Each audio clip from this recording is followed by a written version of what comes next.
Hey this is Deep and you are watching English with Deep sir. तो Deep sir की class में एक बार फिर से आप सभी का स्वागत है। तो बच्चों, आज हम पढ़ने वाले हैं द ट्रीज। बहुत ही अच्छी कविता है, पेड़ों के बारे में है, आज की लाइफ से रिलेटेड है। बहुत ही अच्छी कविता है, एड्रीने रिच की है। इसका जो पोइट है वो दरअसल पोइटेज है एड्रीने रिच, लेडी है एड्रीने रिच। बहुत ही अच्छी पोइटेज है, यूएसए की, अमेरिका की। तो इसके बारे में आज हम देखते हैं।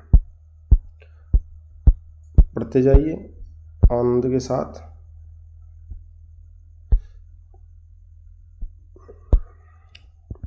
द ट्रीज, पेड़। द ट्रीज मतलब पेड़, इनसाइड अंदर हैं, आर मूविंग आउट बाहर जा रहे हैं, इनटू द फॉरेस्ट जंगल में। कहने का मतलब क्या है, वो वृक्ष जो अब तक कहाँ थे, अंदर थे, घरों में थे, अब वो जंगल की ओर बाहर जा रहे हैं। द फॉरेस्ट वो जंगल, दैट वाज एम्प्टी जो खाली था, ऑल दीज डेज इन दिनों जो जंगल खाली था उनमें क्या कर रहे हैं, पेड़ जा रहे हैं। वेयर जहाँ पर नो बर्ड कुड सिट, जहाँ पर कोई भी पक्षी बैठ नहीं सकता था। जब जंगल में पेड़ ही नहीं रहेंगे तो फिर बैठेगा कहाँ पक्षी। नो इंसेक्ट हाइड, ना हो कोई छोटा जीव जिसे बोलते हैं इंसेक्ट, कीड़े मकोड़े, वो भी नहीं छिप सकते थे। नो सन, कोई भी सूरज, बरी इट्स फीट, अपने पांव रख सकता था, एंड शैडो, छाया में। मतलब कोई भी सूर्य और अपने किरण रूपी जो उसके पांव हैं उनको छाया में नहीं रख सकता था, क्योंकि यदि पेड़ ही नहीं होंगे तो फिर छाया कहाँ से होगी। द फॉरेस्ट वो जंगल, that was empty all these nights जो इन रातों में बिल्कुल खाली थे, will be full of trees वो पेड़ों से भर जाएंगे, बाय मॉर्निंग सुबह तक। तो कवित्री कहती है वो पेड़ जो अब तक घर के अंदर थे और वो बाहर निकलने लग गए हैं, वो जंगल जो अब तक खाली थे, जहाँ पर ना कोई पक्षी बैठ सकता था, ना कोई कीड़ा मकोड़ा छिप सकता था, ना ही सूरज अपनी किरणों से पेड़ों को साधन के रूप में बनाकर ना ही वो छाया कर सकते थे। अब वो जो जंगल थे जो खाली थे इन रातों में, वो सुबह तक क्या हो जाएंगे, भर जाएंगे पेड़ों से। इसके आगे देखते हैं फिर।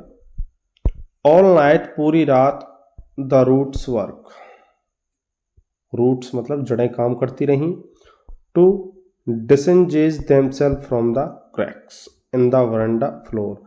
तो जो बरामदे का फ्लोर था, फर्श था, उसकी क्रैक्स में से, उसकी दरारों में से अपने आप को मुक्त कराने का वो प्रयास करती रही। डिसेंगेज करना होता है मुक्त कराने का प्रयास करना। द लीव्स वो पत्तियां, स्ट्रेन झुक जाती हैं, टूवर्ड द ग्लास शीशे की ओर। जो घरों में शीशे लगे होते हैं खिड़कियों पर, पत्तियां उनकी ओर झुक जाती हैं। स्मॉल ट्विग्स छोटी छोटी टहनियां, स्टिफ विद एक्सर्शन वो काम करने के कारण सख्त पड़ जाती हैं। एक्सर्शन मतलब काम करने से, थकान से सख्त हो जाती हैं, स्टिफ सख्त हो जाना। लॉन्ग क्रैम्प बॉज जो लंबी लंबी, क्रैम्प मतलब मुड़ी हुई, बॉज टहनियां हैं, शाखाएं हैं। सफलिंग अंडर द रूफ वो छत के नीचे मतलब दीवार से, और ऐसे रगड़ खा रही हैं, रगड़ खाकर वो ऐसी दिखाई दे रही हैं मानो कि जिसे like newly discharge patient, half dazed, जैसे कि कोई नया मरीज है जो अभी क्या हुआ है, अस्पताल से उसको छुट्टी मिली है, हाफ डेज आधा भौचक का है। मूविंग वो जा रहा है, टू द क्लिनिक डोर, कहाँ, क्लिनिक के, अस्पताल के दरवाजे की ओर। तो यहाँ पर जो लंबी टहनियां हैं उनकी जो समानता या असमानता दिखाई गई है, अंतर स्पष्ट करवाया गया है, वो एक उस पेशेंट से करवाया है जिसको अभी अभी विद्यालय नहीं, अस्पताल से छुट्टी मिली है, और आधा भौचक्का सा है। आप जानते ही हो जब मरीज अस्पताल से आता है तो बीमार होने के कारण शरीर थकी जाता है, तो वो आधा भौचक्का है और सीधा किधर जा रहा है, उस दरवाजे की ओर जा रहा है जहाँ से वो बाहर निकल सके। तो इस प्रकार की हालत हो गई है उन टहनियों की। आगे चलते हैं। आई सिट इनसाइड, मैं अंदर बैठती हूँ, अंदर बैठी हुई है कवियत्री। Doors open to the veranda, और जहाँ बरामदा है वहाँ पर उसके दरवाजे खुले हुए हैं उस कमरे के। राइटिंग लॉन्ग लेटर्स, और लंबे लंबे पत्र लिख रही हूँ। इन विच, जिनमें आई स्केर्सली, मैं बड़ी मुश्किल से, स्केर्सली क्या होता है, बड़ी मुश्किल से, मेंशन उल्लेख करती हूँ, द डिपार्चर, प्रस्थान को, ऑफ द फॉरेस्ट, जंगल के, फ्रॉम द हाउस, घर से। अब वो कहती है कि मैं लंबे लंबे पत्र लिख रही हूँ बैठी बैठी, लेकिन उनमें मैं घर से और जंगलों के प्रस्थान के बारे में नहीं बताती हूँ। स्केर्सली मुश्किल से बताना मतलब नेगेटिव ही होता है, ना बताना। द नाइट इज फ्रेश, जो रात है वो सुहावनी है, ताज़ा है। The whole moon shines in a sky, और जो पूरा चंद्रमा है वो चमक रहा है आकाश में। स्टिल ओपन, खुले हुए आकाश में भी वो चमक रहा है। The smell of leaves and lichen, lichen या लाइकन आप कुछ भी बोल सकते हो, दो तरीके से प्रोनाउंसिएशन होता है इसका, लाइकन भी बोल देते हैं, लिचन भी बोल देते हैं। तो लिचन होता है सहवाग, सहवाग से मतलब क्या है, जो काई होती है, जब पानी होता है तो वह काई लग जाती है, उसी को बोलते हैं सहवाग। तो पत्तियों की और उस काई की जो गंध है, स्टिल रीचेज, अभी भी पहुंचती है, लाइक ए वॉइस, आवाज़ की तरह, इनटू माई रूम्स, मेरे कमरे में।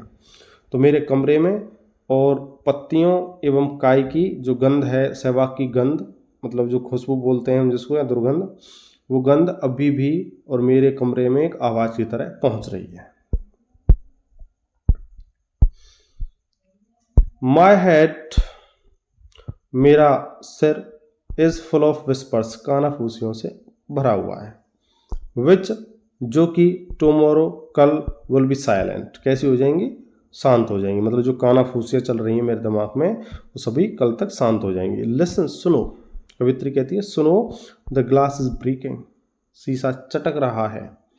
द ट्रीज आर स्टम्बलिंग, पेड़ लड़खड़ाते हुए चल रहे हैं। स्टम्बलिंग क्या होता है, लड़खड़ाते हुए चलना, फॉरवर्ड, आगे की ओर, इनटू द नाइट, रात में। कवित्री कहती है सुनो, शीशा चटक रहा है और पेड़ भी जो क्या है, रात में अब आगे की ओर लड़खड़ाते हुए जा रहे हैं। विंड्स, विंड्स, विंड्स मतलब हवा, यदि इसको वाइंड बोलें, WIND, वाइंड, तो वो MB के रूप में काम करती है, जिसका मतलब क्या हो जाता है, चाबी भरना होता है, इसका मतलब वाइंड। और यहाँ हवा, हवा से मतलब होता है विंड। तो जो विंड है, रस, वो तेजी से दौड़ती है टू मीट देम, उनसे मिलने के लिए, किनसे, पेड़ों से। जैसे ही पेड़ निकलते हैं घर से बाहर तो तेज हवा चल जाती है, मानो उनसे मिलने के लिए वो दौड़ रही है। The moon is broken, the moon is broken, जो चंद्रमा है वो भी चटक गया है, टूट गया है, लाइक ए मिरर, एक दर्पण की, एक शीशे की तरह। इट्स पीसेस, इसके टुकड़े, फ्लैश, चमकते हैं, नाउ अब, in the crown of the tallest oak, crown मतलब ताज में, और टॉलेस्ट ओक सबसे बड़े ओक के वृक्ष में, मतलब शाहबलूत के पेड़ में। तो शाहबलूत के पेड़ में जहाँ ऊपर उसका टॉप होता है, शिखर होता है पेड़ का, सबसे ऊपर की जो डाली होती है, ऐसा लग रहा है वहाँ पर ताज है, मुकुट है, सिरोमोर है, जिस पर क्या है, चंद्रमा के टुकड़े चमक रहे हैं। तो इस प्रकार से ये पोएम है, बड़ी अच्छी पोएम है एड्रीने रिच की। इसमें हमें क्या बताया है, यही बताया गया है कि मानव जो है वो स्वार्थवश क्या कर रहा है, पेड़ों को काट रहा है, काट के अपना फर्नीचर बनाता है या और साज सज्जा के सामान क्या करता है, वो संजोता है। तो मानव को ये जो सेल्फिशनेस है, स्वार्थीपन जो होता है व्यक्तियों में, वो त्याग देना चाहिए इस कविता के अनुसार। उन्हें बाहर ज़्यादा पेड़ लगाने चाहिए बजाय घर के गमलों में, क्योंकि आज व्यक्ति क्या कर रहा है, पेड़ों को काट रहा है जंगल के और अपने घर में गमले लगा रहा है, तो उससे कोई फ़ायदा होने वाला है नहीं। तो यही संदेश मिलता है इस पोएम से। तो मिलते हैं नेक्स्ट वीडियो में अच्छे क्वेश्चन आंसर्स के साथ। बनी रहिए इस चैनल के साथ, English with Deep sir YouTube channel. इसमें आपको सभी पोएमें सीक्वेंस वाइज मिलेंगी, जिनके बाद उनके आंसर्स भी मिलेंगे। आपकी तैयारी के लिए बहुत ही अच्छा प्लेटफॉर्म है ये, यहाँ पर आप अच्छे से पढ़िए, sequence wise, topic by topic, यहाँ पर हर चीज़ बताई जा रही है, बड़े अच्छे तरीके से एक्सप्लेनेशन बड़े अच्छे ढंग से समझाई जा रही हैं, क्वेश्चन भी बहुत अच्छे तरीके से कराए जा रहे हैं। तो आप मस्ती से पढ़िए, आराम से, कोई दिक्कत नहीं है, बेधड़क होकर यहाँ पर तैयारी कीजिए। तब तक के लिए नेक्स्ट वीडियो में मिलते हैं, फिर बेस्ट ऑफ लक।